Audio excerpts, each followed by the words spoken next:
ఓర్లీ Bandra ceiling bridge మీద అయితే ఉన్నాము. సో దీన్ని రాజీవ్ గాంధీ సీలింగ్ అని కూడా అంటారు. సో మనం చాలా సినిమాల్లో చూసే ఉంటాము. సో ఇది ఇండియాలోని ఫస్ట్ కేబుల్ బ్రిడ్జ్, అలాగే ఫేమస్ అనమాట. సో ఇది కన్స్ట్రక్షన్ స్టార్ట్ చేసింది 2000లో, అండ్ అలాగే ఇది వాడకం వచ్చేసరికి 2010లో స్టార్ట్ అయింది. సో ఇప్పుడు మనం బ్యాండ్రా వెళ్ళాలంటే ఈ బ్రిడ్జ్ మీద నుండే వెళ్ళాలి. అండ్ అలాగే ఈ బ్రిడ్జ్ మీద అనే కాదు, ఏ బ్రిడ్జ్ మీద అయినా సరే ఓ పక్కన ఆపడం అనేది చేయకూడదు, ఇక్కడ రూల్స్.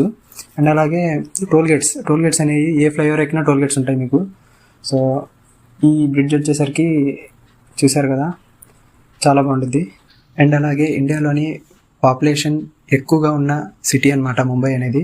సో కావడంతో ఇక్కడ మహారాష్ట్ర గవర్నమెంట్ డ్రైవింగ్ రూల్స్ అలాగే ట్రాఫిక్ రూల్స్ స్ట్రిక్ట్గా మెయింటైన్ చేస్తుంది. ఏ విధంగా అంటే ఇప్పుడు లేన్ క్రాస్ చేసిన, అన్నెసెసరీగా ఓవర్ స్పీడ్ డ్రైవ్ చేసిన, ఇక్కడ కెమెరాస్ ద్వారా ఆటోమేటిక్గా చలాన్స్ అనేవి పడుతూ ఉంటాయి.